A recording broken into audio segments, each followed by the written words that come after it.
Good morning. My name is Jeff Hunsaker, and I am the one who has so many times asked you to remember the incarcerated.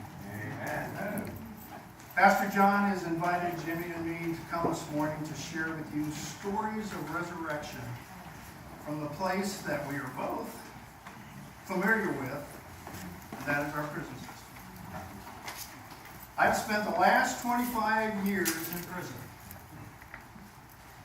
But please understand, I've never been incarcerated. My life's work has been about resurrection in these places of the walking dead. The places that have become tombs for so many people. My own journey of resurrection began when I had a serious automobile accident when I was 27 years old. Much like the jailer in the story of Paul and Silas, thinking that my life was over as I knew it, that I might never walk right again, that I would not be able to go back to the career that I had chosen to support my wife, my new baby daughter, I too cried out, "What must I do to be saved?" As I gave my life over to Christ, I, like the jailer, was to carry the torch back into the prison and give light to a dark place. Amen. That torch was the Kairos prison ministry. I was part of the team that started the Kairos in the state of Ohio at Lebanon Correctional Institution in 1990. Kairos is a ministry that brings the light of Christ into the prisons with a 3-day short course in Christianity. Kairos brings God's unconditional love and forgiveness and provides a spiritual awakening for a group of about 50 new inmates every 6 months where they serve. Kairos is now active in 24 prisons in Ohio. Kairos is also active in 35 states, serving 309 prisons in this country, as well as having 9 ministries in other countries. After serving Kairos for the decade of the 90s, I was given the opportunity to help develop a new ministry called Kairos Horizon. This work rose out of a need to help prisoners go to a deeper level of understanding of their faith after having the Kairos weekend. So we asked the prison to set aside a dormitory that we could have the men live together in community for a year's time.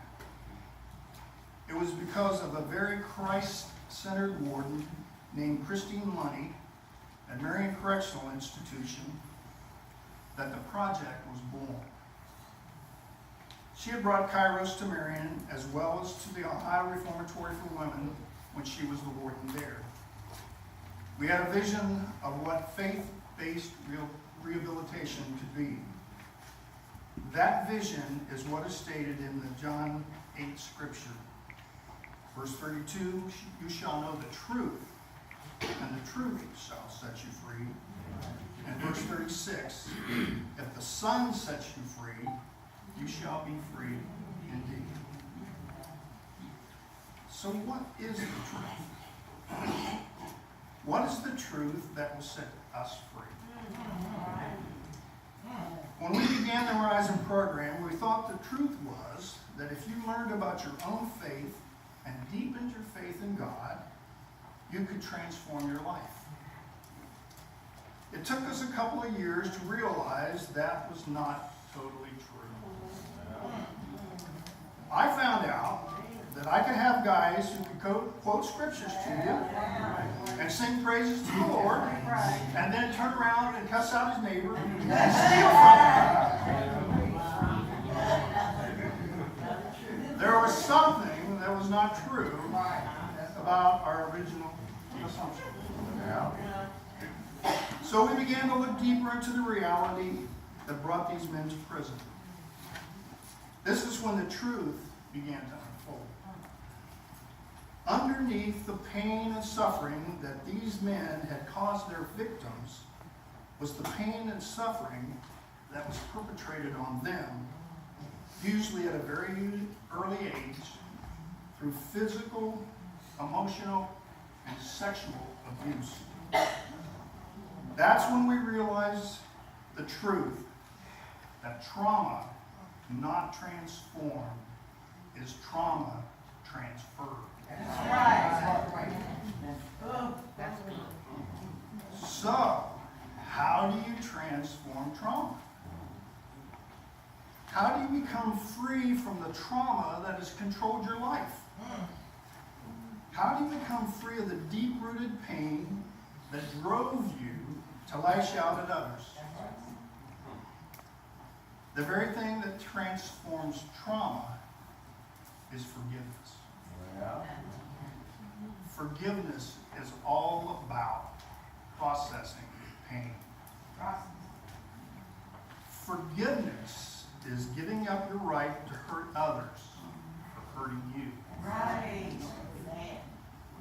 Unforgiveness is like taking poison and expecting the other person to die.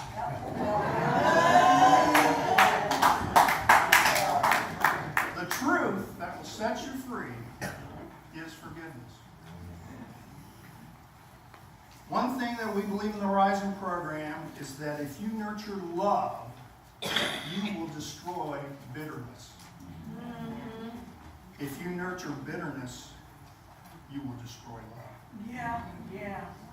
Wow, I'd like to share a story with you that illustrates this very point. This was written by a 28-year-old young man named Damien, who was in our program at Marion Correctional Institution. He calls this my Horizon experience. Horizon is a family and community awareness program which has its roots in spirituality and divine purpose. It is not by far the typical run-of-the-mill program one might expect to see in prison. In Horizon, the levels of personal accountability for all behaviors within the family and community are constantly being reflected back like that of a mirror, showing both the good and bad qualities. For me, the aspects of the program which has had the most life-changing impact have been the family cubes and the family free letters. In the Horizon program, here at MCI, there are 48 volunteer residents divided into 8 families, 6 men in each family. These 8 families will work together for the remainder of the program. They are all placed in cubes, which are housing units, where each family will essentially become a family for better or for worse.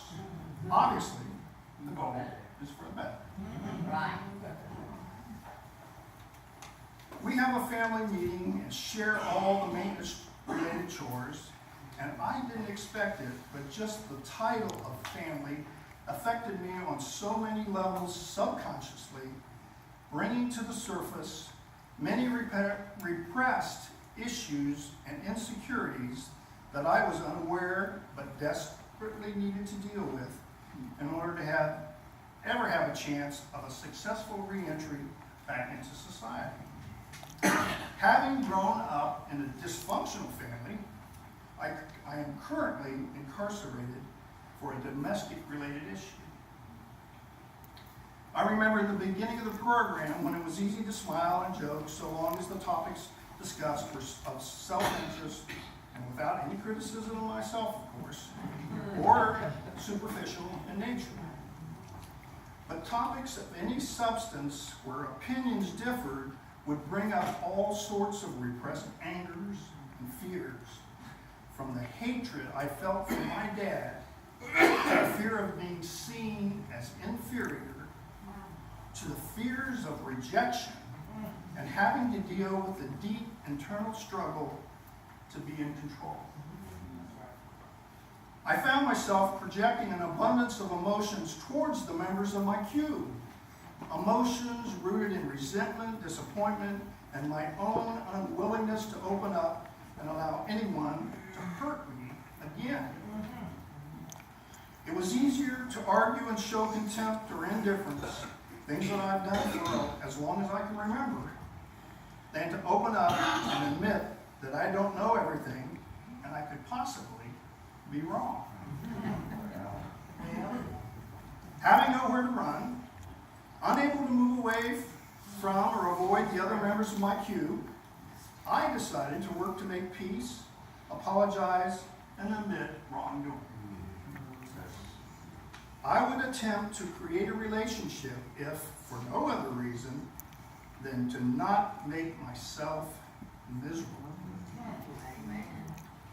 And something happened. Something amazing. A bond started to grow, and I came to find out that we were a lot more alike than we were different. And most of the thoughts and fears that I was having that were destructive in the process of building and maintaining a relationship, at least on my part, were all in my head. Plus, unfortunately, I found out that I was a very selfish person who showed very little interest for the needs of others, especially if those needs did not coexist with my own. These things made the desire to have any relationship with me undesirable, to say the least. This awareness has helped create a dynamic shift in my perspective, and not just with the members of my family in this cube, but to my biological family, my community, and the world around me.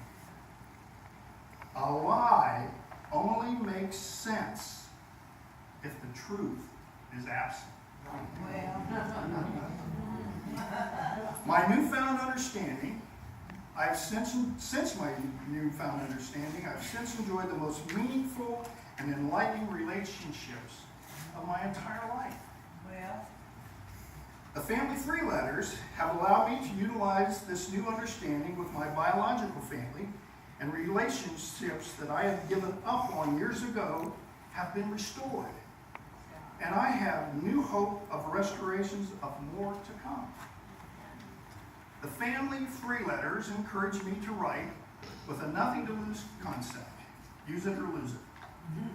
But by simply writing a small paragraph, letting them know that they are in my thoughts and prayers without any selfish reservations hidden in the small print, miracles have happened. I didn't used to get mail. I was too cheap to write those who didn't think would write back, which included everyone, according to my self-destructive thoughts mentioned earlier. By using the family 3 letters, I would write to 2 family members per week without any expectations. To my surprise, I would get responses. I now get mail all the time, which has been tremendous in building my self-esteem and creating true sense of identity and belonging. Something I've longed for my entire life. Wow. I now have my mom, dad, brother, 2 sisters, 2 aunts back in my life, and have high hopes that my daughter will be next. Wow. All those relationships are better than ever before. Because of the family 3 letters, my dad came to visit a couple weeks ago. The first time I'd seen him since I entered prison 5 years ago. After a lifetime of openly hating him, I got to tell him that I forgave him, which was the first time in 28 years. And I meant it. I hugged him as if letting go of him would mean the end of life itself. And I got to apologize for my own shortcomings, since I know I was not the perfect son. My dad is 70 years old, and I have a 19-year sentence. So this meant the world to me. I am very thankful to be able to be part of the Horizon family, and can say without a doubt that it has been the most challenging thing that I have ever done. But if I but it has had the most positive, life-changing effects on my life since it has given me the tools I need to finally become part of the world, as opposed to being an ill-equipped foreigner, unable to speak the language of selflessness and love. For this,